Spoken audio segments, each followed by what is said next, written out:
Hello friends, দেখো এটা ওলটা আমি কুকারে একটা সিটি দিয়ে নেব।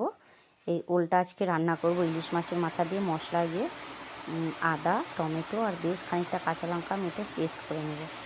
এরপর আমি কড়া গরম করলাম, কড়া গরম করে আমি ইলিশ মাছের মাথাগুলো প্রথমে ভেজে তুলে নেব। ইলিশ মাছের মাথাগুলো ভালো করে ভেজে আমি তুলে নিলাম। আমি ভাঙিনি, মাথাগুলো তরকারিতে দিলেই ভেঙে যাবে। তো এরপর ওই একই কড়াতে আমি একটু কালো জিরে আর শুকনো লঙ্কা ফোড়ন দেব। ফোড়নটা ভালো করে সুন্দর করে ভেজে নেব। তারপর আমি একটা আলু কেটে রেখেছিলাম ডুমো ডুমো করে, সে আলুটা দিয়ে তেলে একটু ভেজে নেব।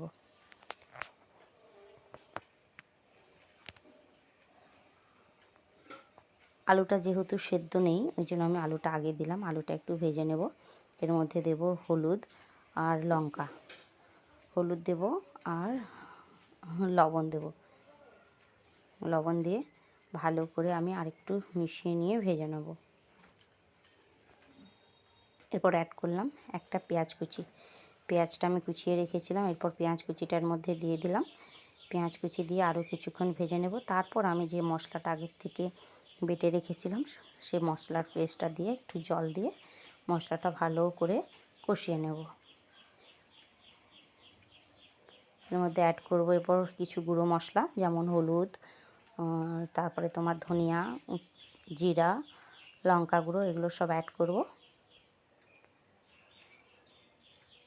তোমরা এখানে কালারের জন্য কাশ্মীরি লঙ্কা গুঁড়ো দিতে পারো, না দিলেও কোনো অসুবিধা নেই, ওটা জাস্ট কালার। তো দেখো মশলাটা আমার পুরো কষানো হয়ে গেছে, তেল ছেড়ে এসে এরপর আমি সেদ্ধ করা যে ওলটা সেদ্ধ করে রেখেছিলাম সেই ওল আর মাছের মাথা আর সামান্য একটু জল দিয়ে আরও বেশিক্ষণ সব কিছু মশলাটা কষিয়ে নেব। ওলটা যেহেতু আমি একটা সিটি দিয়েছি, আর একটু সেদ্ধ হবে, মশলার সাথে কষতে কষতে সেদ্ধ হয়ে যাবে।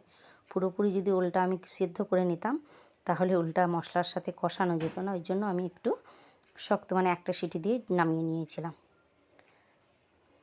কষে এসে এখানেও তেলটা সুন্দর ছেড়ে আসছে, মাছের মাথাগুলোও ভেঙে গেছে। এরপর এর মধ্যে আর একটু জল অ্যাড করে আমি কিছুক্ষণ ঢাকা দিয়ে রেখে দেবো। সামান্য জল দেবো, জল দিলে একটু মাখো মাখো হবে, খেতে ভালো লাগবে।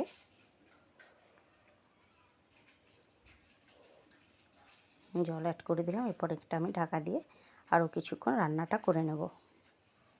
তোমরা এরকম চিংড়ি দিয়েও করতে পারো। অ্যাকচুয়ালি এখন ইলিশ মাছের সিজন, ইলিশ মাছ এনেছিল, আমি বলছি মাথাগুলো আছে, এইদিকে ওলও এনেছিল, আমি বলি চলো ইলিশ মাছের মাথা দিয়ে ওলটা করি। খেতে কিন্তু দুর্দান্ত লাগে, গরম ভাতে কিন্তু এটা জাস্ট জমে যায়। চলো ঠিক আছে, রান্নাটা হয়ে গেছে, টাটা বাই বাই, পরে আবার দেখা হচ্ছে। সবাই ভালো থেকো, সুস্থ থেকো, টাটা।